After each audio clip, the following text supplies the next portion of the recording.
I'm at Ballymacnab Old Graveyard, and that's the entrance coming down there.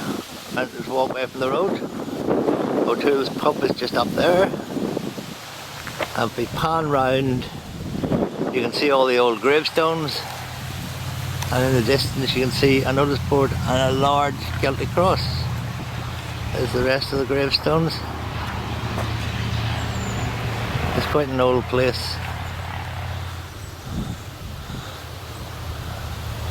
There's probably an old church here as well. The remains of an old church.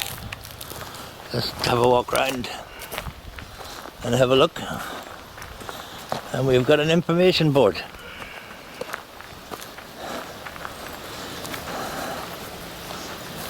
And gives us some information about the place. And I'll get my trusted assistant to read it. Ballymacnab Old Graveyard. Ballymacnab, the home of the son of Abbot. The Cromwellian Institution of 1657 identifies Ballymacnab town land with the lands and myths appropriate to the Abbey of St. Peter and St. Paul in Armagh. These are the only two clues to the medieval history of this church and graveyard, as all other research files relating to Ballymacnab are bare. A written article from 1906 states, "The old chapel in Ballymacnab was built after the expiration of the penal times and naturally was not of a very artistic style. It was still standing in 1908 in the old cemetery, which was then still used as a burial place. The new St. Patrick's Church at Ballymacnab was just 8 years in existence when the above article was written. The old church runs on an east-west axis. A series of uneven low walls suggests the church was tripartite in form, perhaps a church, a belfry and a cell embedded into the mound, measuring 58 feet by 19 feet. In addition to the main entrance avenue, another entranceway existed off the laneway running along the northern boundary. The outer perimeter of the inner ditch encompassing the mound is marked by a group of irregular and uninscribed grave markers.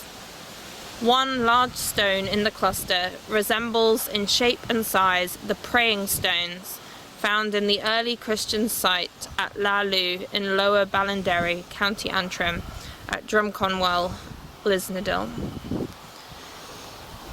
And over here there's a map of the old church and the old ruins, and it says the grave on the top of the mound, surrounded by railings, is that of the O'Tooles, a much respected family in the locality. An inscription reads, "Canon O'Toole died August the 23rd, 1886, aged 79. He was a native of Ballymacnab and parish priest of Ballymore and Mullabrook. Henry O'Toole, aged 102, was also interred in this vault in 1876 and had two brothers who served in the Spanish Army and another brother, Dr. John O'Toole, who was a surgeon in the British Army.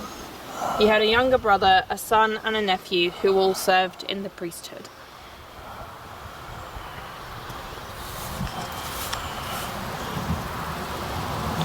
There's a close-up of the old church ruins.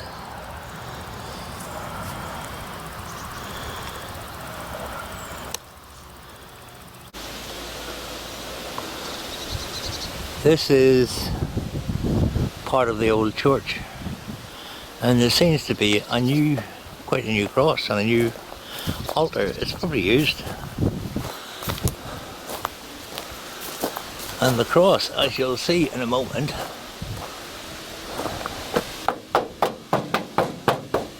is metal.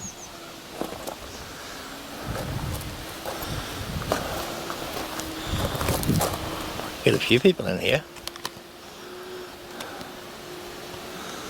And the priest was down there and said mass.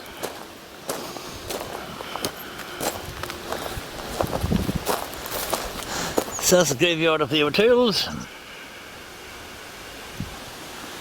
And the O'Toole's pub It's just outside the entrance and to the right. And we'll walk back to the entrance.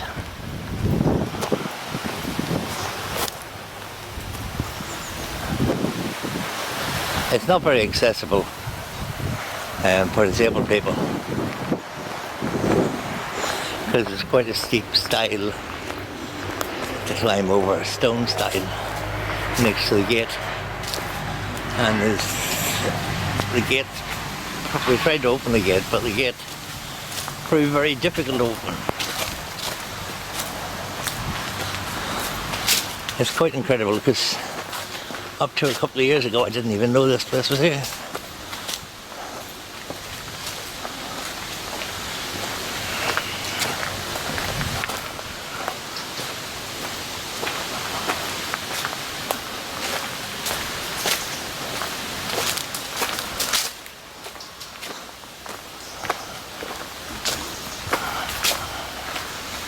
I've read somewhere that there is some connection with this place and with Phil Brady, the Bard of Armagh, who was Bishop of Dromore, as far as I remember. He was a County Tyrone man who hid during the penal times as a harper, a bard.